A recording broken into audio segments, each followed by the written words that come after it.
মা চলে গিয়েছিল বড় চুপি চুপি, আমাদের সবাইকে ফাঁকি দিয়ে। আমি তখন মাঝ আকাশে বোম্বে থেকে কলকাতায় ফিরছি। ভাই কলকাতাতেই কোথাও কাজে ব্যস্ত। বাড়িতে বাবা একা ছিল। প্রায় 50 বছরের জীবন সঙ্গীকে কেমন যেন বিহ্বল অসহায় করে দিয়ে, ঠিক যেন বুড়ো আঙুল দেখিয়ে হেরো হেরো বলতে বলতে চলে গেল মা। বোম্বেতে প্লেনে ওঠার আগে আমি কথা বললাম মার সঙ্গে। প্লেন ঠিক সময় ছাড়ছে মা, 7টা নাগাদ গাড়ি পাঠিয়ে দিও। কি খাবি রাত্রিরে? ভাতে ভাত করে রাখবো। মা জানতো বেশ কয়েকদিন বাইরে কাটিয়ে ফিরলে বাড়ির ভাতে ভাতটা আমার কাছে অমৃত। প্লেন থেকে নামলাম দমদমে, গাড়িতে উঠলাম। যথারীতি ফোন করলাম বাড়িতে, পৌঁছে গিয়েছি, আসছি। প্রভাতী, মার নার্স ফোনটা ধরলো। আমি শুনতে পেলাম কেমন যেন আতঙ্কিত গলায় বাবাকে ডাকছে, বাবা, দাদা এসে গিয়েছে। যেন কোনো সর্বনাশের খবর। গোবিন্দ বহু বছর আমাদের গাড়ি চালায়, ওই এসেছিল আমায় নিতে। গোবিন্দ জানতো সব, আমাকে কিছু বলেনি। বাবা মানা করে দিয়েছিল বলতে। গাড়িতে কেমন যেন থমথমে ভাব, খচখচ করছে মনটা, কেন যেন কু ডাকছে বারে বারে। বাইপাসে গাড়ি থামালাম। গোবিন্দকে জিজ্ঞাসা করলাম, কি হয়েছে গোবিন্দ? মা আছে না নেই?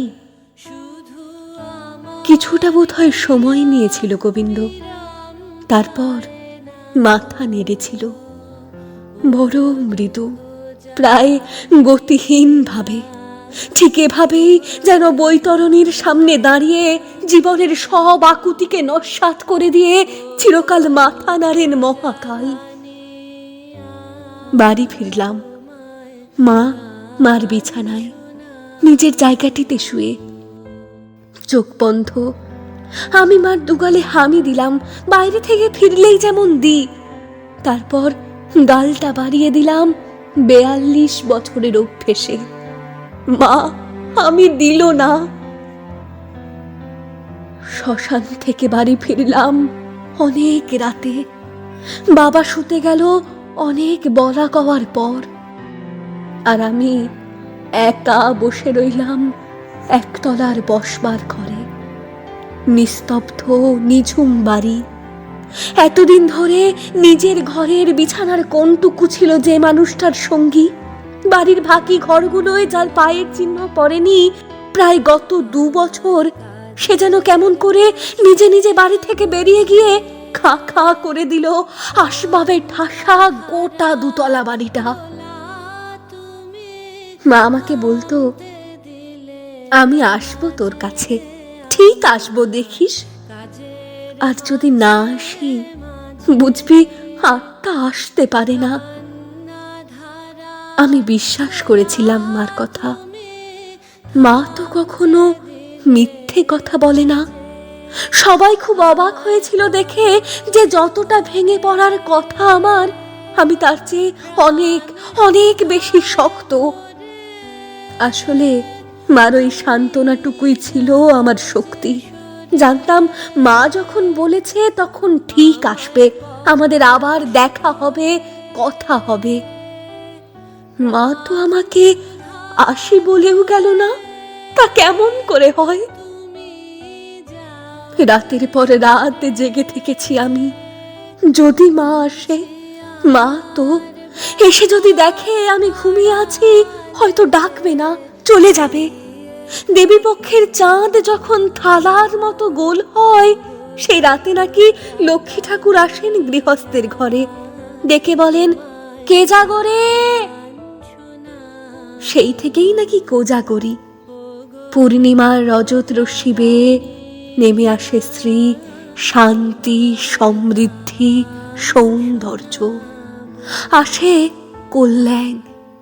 যে গৃহস্থ সারা রাত জেগে প্রতীক্ষা করে নিষ্ঠায় ধৈর্যে সেই নাকি পায় সেই অলৌকিক মঙ্গল স্পর্শ। অনেক পূর্ণিমা পার হয়ে গিয়েছে মা, নিশ্চন্দ্র নিশ্চিত্র অন্ধকারের মতো। জ্যোৎস্না রাতে সবাই যখন বনপ্রান্তে উৎসবমগ্ন, আমি তো সত্যি বসে আছি ঠায় এক অনন্ত প্রতীক্ষায়। আজও মাঝরাতে মাঝে মাঝে ঘুম ভেঙে যায়, ভাবি ঘরের একটা আলো জ্বেলে দিই, অন্ধকারে মাজাতে হোঁচট না খায়। ঘরের দরজাটা হালকা করে ভেজিয়ে রাখি, ভাবি রোগা হাতে দরজা ছেড়ে ঢুকতে যদি মার কষ্ট হয়। রোগ সজ্জায় শুয়ে থাকতো যখন দিনের পর দিন, আর আমি কাজে অকাজে ছুটোছুটি করতাম এখানে সেখানে, এ শহর সে শহর। দেখা হলেই বলতো, আয় আমার পাশে এসে শুয়ে থাক না একটু, এইটুকু মাথা নিয়ে এত কাজ করিস কি করে? আমি বলতাম, শুয়ে থাকার সময় নেই মা, এই দেখো না অমুক আসবে, তমুক ফোন করবে, তমুকের সঙ্গে মিটিং। মা বলতো, এই তো আমার এই কাঁথাটা দিয়ে কেমন ঢেকে দেব তোকে, ছোটবেলায় যেমন দিতাম, আর কেউ তোকে খুঁজে পাবে না।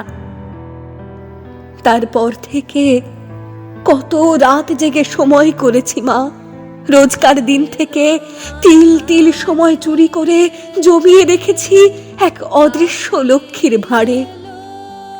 যেদিন আসবে তুমি, সেদিন সেই ভাঁড় ভেঙে অনেক অনেক সময় বের করব আমরা।